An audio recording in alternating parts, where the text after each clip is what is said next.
হযরত নূহ আলাইহিস সালাতু ওয়াস সালামের যুগে প্লাবন হয়েছিল, আর মূসা আলাইহিস সালাতু ওয়াস সালামের যুগে ঝড় হয়েছিল। ওই ঝড়ে মূসা আলাইহিস সালাতু ওয়াস সালামের যুগে যে ঝড় হয়েছিল, ওই ঝড়ে সব ঘরবাড়িগুলো ভেঙে গিয়েছিল। ছোট ছোট যত ঘরবাড়ি ছিল সবগুলো বাতাসে উড়িয়ে নিয়ে গিয়েছে। মূসা আলাইহিস সালাতু ওয়াস সালামের ওই যুগে মূসা আলাইহিস সালাতু ওয়াস সালামের উম্মতের মধ্যে একজন বুড়ি মহিলা ছিলেন, একজন বয়স্ক মহিলা ছিলেন, যেই মহিলা সারা রাত ভর তাহাজ্জুদ করত, কোরআন তেলাওয়াত করত।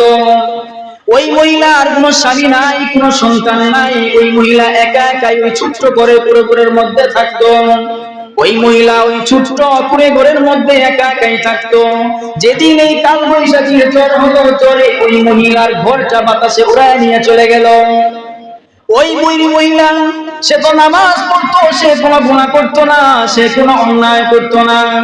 ওই বুড়ি মহিলা বিচার নিয়ে গেলেন হযরত মূসা আলাইহিস সালাতু ওয়াস সালামের দরবারে। বুড়ি মহিলা মূসার কাছে যা বলে, ও মূসা পয়গম্বর, আমি একজন বুড়ি মহিলা, আমার কোনো স্বামী নাই, আমার সন্তান নাই, কেউ নাই যে আমাকে খাবার দিবে। আমার ছোট্ট একটা কুঁড়ে ঘর ছিল, গতকালকের ঝড়ে আমার ঘরটা ভেঙে নিয়ে গিয়েছে। ও মূসা, আমি তো গুনাহ করি না, আমি তো 5 ওয়াক্ত নামাজ পড়ি, তাহাজ্জুদ নামাজ পড়ি। আল্লাহ তাআলা আমার ঘরটা কেন এভাবে ভেঙে দিলেন? আল্লাহ তাআলা তো ইনসাফ করলেন না। কি বলছেন? আমি নামাজ পড়ি, তাহাজ্জুদ করি, আল্লাহ আমার ঘরটা বাতাস দিয়ে এভাবে উড়াই নিয়ে গেল। আল্লাহ তো ইনসাফ করলো না। আল্লাহর কি ইনসাফ নাই? আল্লাহর কি ইনসাফ নাই? ওই বুড়ি মহিলা যাইয়া মূসা আলাইহিস সালাতু ওয়াস সালামের কাছে বিচার দিছে। মূসা আলাইহিস সালাতু ওয়াস সালাম বলে, তোমার কথায় তো যুক্তি আছে, তুমি নামাজ পড়ো, তাহাজ্জুদ করো, কোরআন তেলাওয়াত করো, তোমার স্বামী নাই, সন্তান নাই, আল্লাহ তাআলা কেন তোমার ঘরটা এভাবে বাতাস দিয়ে উড়ায় নিলেন? মূসা আলাইহিস সালাতু ওয়াস সালাম যখন বুড়ি মহিলা যখন তার কাছে বিচার নিয়ে গেল, মূসা নবী দৌড়াইয়া তুর পাহাড়ে চলে গেলেন। কোথায় গেছে? মূসা নবী দৌড়াইয়া তুর পাহাড়ে চলে গেলেন, গিয়া আল্লাহ তাআলার কাছে টেলিফোন লাগাইলেন। আল্লাহ তাআলার কাছে ফোন দিয়া বলে, আল্লাহ, অমুক মহিলা, বুড়ি মহিলা, তার কোনো সন্তান নাই, তার স্বামী নাই, গতকালকের রাত্রে তার বাড়িটা ঝড় দিয়া সজোরে উড়ে নিয়ে গেছে। আয় আল্লাহ, এটা তো ইনসাফ হলো না, তার তো কেউ নাই, কে তার ঘরটা বেঁধে দিবে?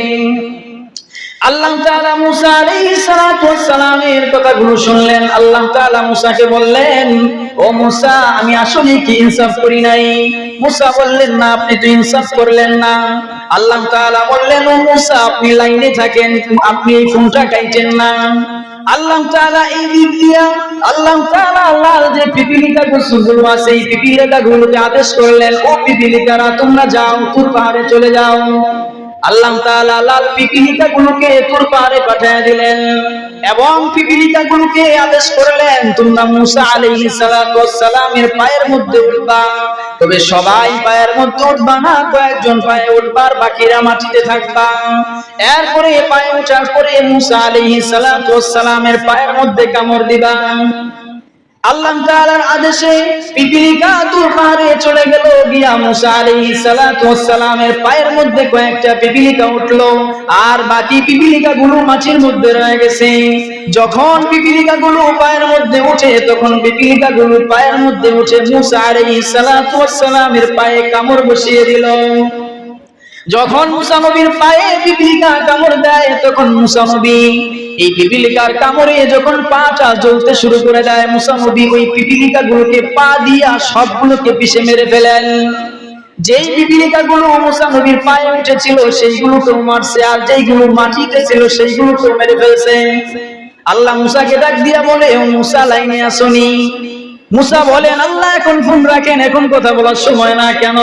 আমার পাটা পিপিলিকায় কামড় দিয়েছে, আমার পাটা মরিচের মতো জ্বলতেছে। আল্লাহ বলেন, মূসা, এখনই কথা বলার সময়, এখনই কথা বলতে হবে। এবার আল্লাহ তাআলা মূসাকে বললেন, ও মূসা, তোমার কি হয়েছে, পা কেন জ্বলে? মূসা বলে, আমার পায়ের মধ্যে পিপিলিকায় কামড় দিয়েছে। আল্লাহ তাআলা মূসা নবীকে বলে, তোমার পায়ের মধ্যে কয়টা পিপিলিকায় কামড় দিয়েছে? মূসা নবী বলে, কয়টায় কামড় দিয়েছে আমি জানি না, তবে আমার সামনে যতগুলো পিপিলিকা ছিল আমি সবগুলোকে মেরে ফেলছি। এবার আল্লাহ তাআলা বলেন, ও ও মূসা, তোমার পায়ে তো মাত্র কয়েকটা পিপলিকায় কামড় দিয়েছিল, তাহলে তুমি সবগুলো পিপলিকাকে মারলে কেন? পায়ে তো কামড় দিয়েছে মাত্র কয়েকটা পিপলিকা, তাহলে তুমি সবগুলোকে পিপলিকাকে মারলে কেন? মূসা নবী বলে, আল্লাহ কোনটায় কামড় দিছে আর কোনটায় কামড় দেয় নাই আমি তো সেটা খেয়াল করি নাই। আমার পা যখন জ্বলতেছে তখন আমার এইদিকে আর লক্ষ্য নাই, আমি সবগুলোকে পিপলিকা মেরে ফেলেছি। আল্লাহ তাআলা বলে, মূসা তুমি যে আমার কাছে অভিযোগ করেছ, ওই বুড়ি মহিলা সে তাহাজ্জুদ করে নামাজ পড়ে, তার সন্তান নাই, স্বামী নাই, আমি আল্লাহ তাআলা তার ঘরটাকে কেন বাতাস দিয়া এভাবে উড়াইয়া নিলাম? সবাই ওই সমাজের মধ্যে গুনাহ করে, কিন্তু ওই মহিলা একজন শুধু নামাজ পড়ে, শুধু নামাজ পড়ে, কিন্তু কোনোদিন অন্যায়ের বিরুদ্ধে কথা বলে না, কোনোদিন মানুষকে কি করে না, খারাপ কাজ থেকে নিষেধ করে না, শুধু সে নিজেই আমল করে যায়। তুমি যে পিপলিকা গুলোকে মারছো, যেগুলো কামড় দিছে সেগুলোকেও মারছো, যেগুলো কামড় দেয় নাই সেগুলোকেও মারছো। আমি আল্লাহ তাআলা এই দুনিয়ার জন্য হলাম রহমান, রহমানুদ দুনিয়া, এই দুনিয়ার জন্য আমি আল্লাহ তাআলা হইলাম রহমান।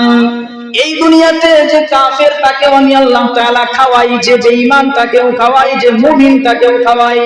আমি আল্লাহ তাআলা যখন দুনিয়ার জমিনে কোন রহমত দেই তখন সবাইকে দেই, এমন ভাগ করে দেই না যে কাফের খাবে মুমিন খাবে না, মুমিন খাবে কাফের খাবে না। এমন ভাগ আসেনি? আম গাছে আম হয়, যে নামাজ পড়ে সেও খায়, যে নামাজ পড়ে না সেও খায়, খায় না? পুকুরে মাছ, যে নামাজ পড়ে না সেও খায়, যে নামাজ পড়ে সেও খায়। এক কথাই আল্লাহ তাআলার যত নিয়ামত আছে দুনিয়ার জমিনে, কাফেরও খায় মুমিনও খায়, খায় না? কাফেরও খায় মুমিনও খায়। আল্লাহ বলেন, এই দুনিয়ার জন্য আমি হলাম রহমান। এই দুনিয়াতে আমি আল্লাহ তাআলা যখন কোনো নিয়ামত দেই, সেই নিয়ামত কাফের কেউ দেই, মুমিন কেউ দেই। ওই বুড়ি মহিলা শুধু নিজে বাঁচতে চায়, কিন্তু মানুষকে বাঁচাইতে চায় না। এই জন্য শুধু নিজে বাঁচলে হবে না, যখন রহমত দুনিয়ার মধ্যে দেই তখন সবাই এরকম পায়।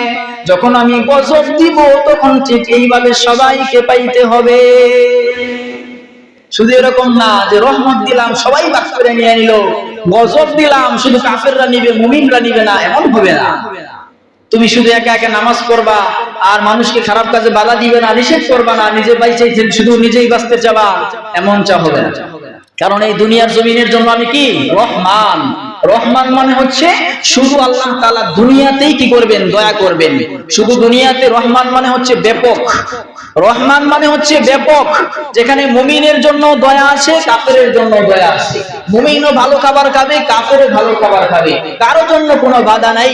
আল্লাহ যে নিয়ামত দিবেন সেটা কাফেরও যেরকম পাবে মুমিনও সেরকম পাবে। আম রহিম শব্দের অর্থ এটা একমাত্র খাস শব্দ, এই শব্দের অর্থ হলো শুধু মুমিন পাবে, কিন্তু কাফের পাবে না। বুঝে আসলো? রহমান মানে সবাই এই দয়া পাবে, কিন্তু রহিম মানে, রহিম যে দয়ালু এটার অর্থ হলো শুধু খাস করে যারা মুমিন তারাই আল্লাহ তাআলার দয়া পাবে, কোন কাফের আল্লাহ তাআলার দয়া পাবে না।